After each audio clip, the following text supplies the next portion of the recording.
오늘 하나님께서 우리에게 주신 말씀은 요한복음 18장 19절에서 27절까지 말씀 우리 같이 보겠습니다. 요한복음 18장 19절에서 27절까지 말씀 한 목소리로 읽겠습니다. 대제사장이 예수에게 그의 제자들과 그의 교훈에 대하여 물으니 예수께서 대답하시되 내가 드러내놓고 세상에 말하였노라. 모든 유대인들이 모이는 회당과 성전에서 항상 가르쳤고 은밀하게는 아무것도 말하지 아니하였거늘 어찌하여 내게 묻느냐. 내가 무슨 말을 하였는지 들은 자들에게 물어보라. 그들이 내가 하던 말을 아느니라. 이 말씀을 하심에 곁에 섰던 아랫사람 하나가 손으로 예수를 쳐 이르되 내가 대제사장에게 이같이 대답하느냐 하니 예수께서 대답하시되 내가 말을 잘못하였으면 그 잘못한 것을 증언하라. 바른 말을 하였으면 내가 어찌하여 나를 치느냐 하시더라. 안나스가 예수를 결박한 그대로 대제사장 가야바에게 보내니라. 시몬 베드로가 서서 불을 쬐더니 사람들이 묻되 너도 그 제자 중 하나가 아니냐. 베드로가 부인하여 이르되 나는 아니라 하니 대제사장의 종 하나는 베드로에게 귀를 잘린 사람의 친척이라. 이르되 내가 그 사람과 함께 동산에 있는 것을 내가 보지 아니하였느냐. 이에 베드로가 또 부인하니 곧 닭이 울더라. 아멘. 할렐루야. 말씀 가운데 귀한 은혜가 저와 여러분에게 있기를 소망합니다. 어제 한기장 정기분서 운영위원회 모임을 갖습니다. 정기 운영위원회여서 한 해 이제 새로운 임원들과 일할 분들을 뽑는 그러한 자리였어요. 그래서 모든 운영위원들이 모였습니다. 저희 이제 경기중부노회에서는 저와 또 한 분 목사님하고 그렇게 해서 각 노회별로 두 사람씩 모이고 그리고 총회에서 한 3분 정도가 와서 한 10명 정도가 모였습니다. 근데 그 자리에서 저에게 이제 가장 제가 잘 먹거든요. 그래서 총무를 맡았으면 좋겠다 그런 이야기를 하시더라고요. 근데 제가 고사했습니다. 저 총무를 정말 맡기 어렵겠습니다. 지금 제가 하고 있는 것들을 볼 때에 과부하가 걸릴 것 같습니다. 노예적으로도 맡고 있는 여러 가지 일들이 있고 또 교육부 서기도 맡고 있고 또 노예에서 회의록 부서기도 맡고 있고 여러 가지 이제 이야기를 들어서 고사를 했습니다. 그래서 이제 다른 분이 결국은 되셨어요. 그리고 돌아오는 자리에서 참 잘했다라는 생각이 들었습니다. 왜냐하면 할 수 있는 만큼 하는 게 그것도 하나님 앞에 참 귀한 것이다 라는 생각이 들었어요. 우리가 할 수 없는 일을 막 하려고 하면 과부하가 걸립니다. 다른 일도 하지 못하게 되는 경우가 얼마나 많은지 몰라요. 여러분, 저는 기도할 때도 여러분들 할 수 있는 한 기도하십시오. 할 수 있는 한 기도하십시오.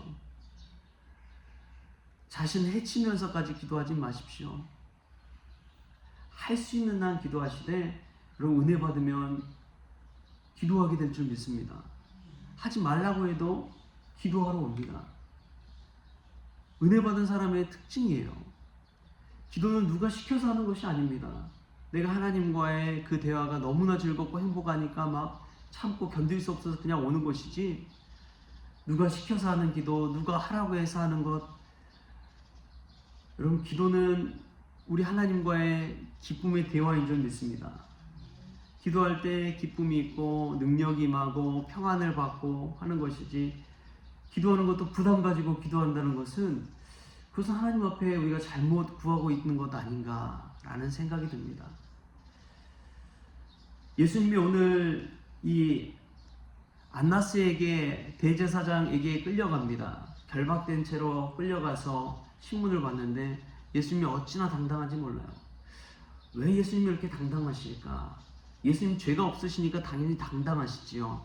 그럼에도 불구하고 보면은 28장 바로 전에 17장에 예수님의 기도가 있잖아요. 예수님이 기도하시잖아요. 겟세마네 동산에서 기도하시는 그 기도 때문에 고난은 쓴 잔이라도 아버지의 뜻대로 하여 주옵소서라는 그 기도 때문에 얼마나 예수님이 당당하실지 몰라요. 기도할 때 능력이 임하고 담대함이 임할 줄 믿습니다. 스코틀랜드에 에이타 로버슨이란 목사님이 계셨어요. 그분은 이제 부흥회를 많이 인도하셨는데 한 청년이 와서 목사님이 왜 설교하면 수많은 사람들이 감화 감동을 받고 회개하고 하나님 앞에 돌아옵니까? 그러자 조용히 그 청년을 이끌고 이 자신의 기도실로 데리고 갔습니다. 거기에 갔더니 이제 성경책이 쫙 펴져 있고 그 밑에 바닥이 움푹 패여 있는 거예요. 구멍이 날 정도로 패여 있는데 자세히 보니까 무릎을 꿇고 거기서 기도를 얼마나 하셨던지 그 자리가 그냥 움푹 패여 있는 거예요. 그 자리를 보여주면서 그 청년에게 하는 이야기가 그렇습니다. 나의 능력, 나의 권능, 이것은 내 것이 아닙니다. 기도할 때 하나님이 내게 주신 것입니다. 할렐루야. 우리가 기도할 때 정말 기도에 감화 감동 받을 때에 다른 사람의 앞에서도 말씀을 전하든 이야기를 하든 일을 하든 당당하게 행하게 될 줄 믿습니다. 왜냐하면 내가 하면은 당당할 수 없어요. 나는 죄인이고 무너질 수밖에 없는 사람이고 자격 없는 사람이거든요. 그런데 기도함을 통해서 하나님이 일하기 시작하면 그 말에 힘과 권세와 능력이 나타나는 줄 믿습니다. 그 한마디를 하더라도 사람들이 듣고 감화 감동받고 하나님 앞에 돌아오게 되는 거예요. 왜냐? 미리 기도함으로 하나님의 능력이 임했기 때문에 그렇습니다. 오늘 예수님이 이 대제사장과 수많은 사람들 앞에서 결박되어 가지만 그 수많은 사람들 앞에서 당당하게 이야기할 수 있는 것은 기도했기 때문에 그렇습니다. 겟세마네 동산에서의 그 땀방울이 핏방울이 되도록 기도하는 기도 없이는 예수님이 이렇게 당당하게 이야기하지 못하는 것이지요. 여러분, 예수님처럼 우리가 기도함으로 권능을 얻고 또 당당할 수 있기를 소망합니다. 사실 수많은 사람들이 세상에서 불법을 행하면서 성공하고 이득을 취하는 경우가 얼마나 많습니까? 자신의 이익을 취하기 위해서 사람들을 포섭하고 불법을 행하는 경우가 얼마나 많아요. 오늘 이 대제사장이 예수님 앞에서 불법 재판을 행하는 것입니다. 왜냐하면 새벽이잖아요. 동트기 전에 밤에 결박해서 예수님을 데려다가 힘 다 빼놓고 겁박하고 오늘 보니까 그 대제사장의 사람이 예수님을 치기도 하고, 근데 탈무드에 보면 유대인들의 재판하는 법이 나옵니다. 해가 뜨고 나서 해가 지기 전까지만 재판을 해라. 그리고 해가 지게 되면 재판을 금하고 다음날 석회해라. 이런 말씀이 이 탈무드에 그대로 나와 있어요. 그러니까 이 안나스라는 대제사장이 불법 재판을, 불법 청문회를 그대로 행하고 있다는 것을 우리가 알 수가 있습니다. 뿐만 아니라 안나스가 그 당대의 대제사장이 아니었어요. 그 직전의 대제사장이었고 자신의 사위인 가야바에게 대제사장직을 물려줬습니다.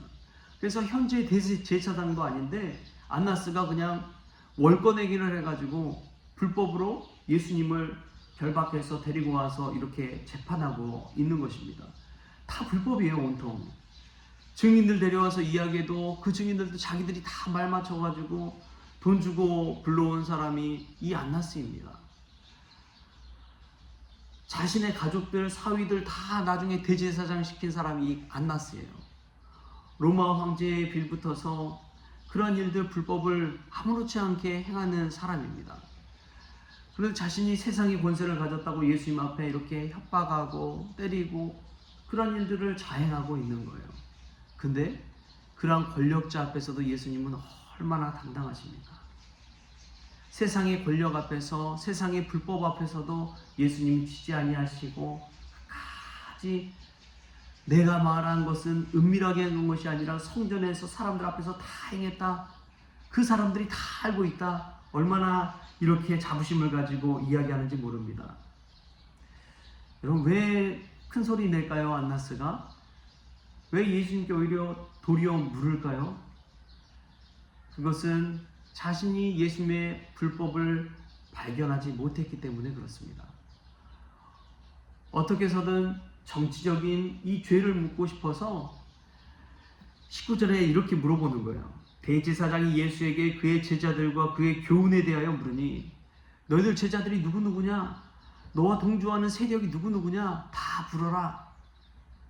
이 정치적인 죄를 알기 위해서, 이 항명죄, 반란죄를 물기 위해서 이 물음을 던지는 것입니다. 예수님의 교훈과 하나님의 나라에 관한 말씀을 알기 위해서 묻는 것이 아니에요. 꼬투리를 잡고 불법 행한 것을 어떻게 해서든 자신의 것으로 삼아서 예수님을 심판하기 위해서 묻는 이야기입니다. 예수님이 거기에 넘어가시지 않는 것이지요. 여러분, 이 모습 앞에서 불법 재판을 행하는 이 안나스 대제사장 앞에서 당당하신 예수님, 그 예수님의 모습을 보십시오. 또한 반면에 25절 이하에 보면은 베드로가 2번, 3번 부인하는 이야기가 나옵니다. 예수님은 결박당한 채 추위에 떨면서 이 불법 재판을 받고 있었지만 시몬 베드로는 서서 불을 쬐면서 사람들 앞에서 자신이 예수님의 제자가 아니라고 2번이나 부인하는 장면이 나오고 있습니다. 심지어 봤다고 하는데, 당신이 예수님과 함께 있는 것을 내가 보았다고 하는데도 자신은 아니라고 베드로는 철저히 부인합니다. 예수님의 모습과 얼마나 대조적인지요. 그런데 이 말미에 늘 베드로에게 찔림을 주는 그러한 소리가 들립니다. 우리 27절 말씀 같이 한번 읽을까요? 27절 시작. 이에 베드로가 또 부인하니 곧 닭이 울더라. 누가 울었다고요? 닭이 울었더라. 이 닭 울음소리를 베드로가 기억하는 것이죠. 닭이 우는 소리를 들을 때마다 베드로는 얼마나 예수님 앞에 부인했던 자신의 모습을 떠올렸을까요? 저는 새벽마다 알람 소리에도 깨기도 하지만 닭 울음소리에 깹니다. 우리 옆집에 닭이 얼마나 심하고 크게 울던지 닭 울음소리 때문에 깨요. 이 닭 울음소리를 들으면서 깨지만 베드로를 생각하게 됩니다. 예수님을 배신하고 예수님을 부인하고 예수님을 모른다고 얘기했던 그 베드로, 그 닭 울음소리만 들을 때마다 내가 예수님을 부인했지, 다시금 참회하고 회개하고 하나님을 위해서 일하게 되는 것이죠. 사랑하는 성도 여러분, 때로는 기도하고 싶어도 기도가 안 나올 때가 있어요. 피곤해서도 그렇고 지쳐서도 그렇고 내 마음이 무너져서 그럴 때도 있습니다. 근데 우리에게는 베드로와 같은 닭 울음소리가 있어야 돼요. 그 닭 울음소리를 들을 때마다 다시금 하나님 앞에 눈물 뿌리며 통곡하며 기도하는 베드로. 우리도 베드로처럼 그러한 울음소리를 들을 때마다, 그러한 기도의 자리에 나갈 때마다, 그러한 기도의 사람을 만날 때마다 하나님 앞에서 다시금 십자가 앞에 눈물 뿌리며 통회하며 기도하는 사람이 될 수 있기를 바랍니다. 그때 하나님께서 다시금 우리를 일으켜주시고 우리의 눈물을 닦아주시고 하나님의 사람으로 세워주십니다. 그러한 은혜가 이 새벽 저와 여러분에게 있기를 주신 예수님의 이름으로 축원합니다. 기도하겠습니다. 주신 하나님 감사합니다. 베드로가 따스한 불을 쬐듯이 우리는 세상의 안락한 곳만을 찾아갑니다. 우리 예수님은 불법 재판 앞에서도 당당하게 하나님의 말씀을 선포하고 자신의 말씀을 이야기했는데도 불구하고 우리는 세상의 권력에 빌붙어서 살기를 원합니다. 주님, 베드로 앞에 닭 울음소리를 들을 때마다 회개하며 하나님 앞에 나아갔던 것처럼 우리도 닭 울음소리와 같은 그런 말씀을 듣고 하나님 앞에 기도하며 통회하며 자복하며 나아갈 수 있도록 주여 도와주시옵소서. 세상이 불을 쬐는 그 자리로 향해 자꾸만 나아가려고 할 때마다 하나님 우리에게 닭 울음소리를 들려주셔서 다시금 하나님 앞에 나올 수 있는 기도의 사람들 다 될 수 있도록 주님 은혜 베풀어 주옵소서. 오늘도 다시금 하나님 앞에 엎드리길 원하오며 거룩하신 예수님의 이름으로 기도하옵나이다. 아멘. 우리 주님이 가르치신 기도로 오늘 새벽 기도를 마치겠습니다. 하늘에 계신 우리 아버지여, 이름이 거룩히 여김을 받으시오며 나라가 임하시오며 뜻이 하늘에서 이루어진 것 같이 땅에서도 이루어지이다. 오늘 우리에게 일용할 양식을 주시옵고 우리가 우리에게 죄진 자를 사하여 준 것 같이 우리 죄를 사하여 주시옵고 우리를 시험에 들게 하지 마시옵고 다만 악에서 구하시옵소서. 나라와 권세와 영광이 아버지께 영원히 있사옵나이다. 아멘.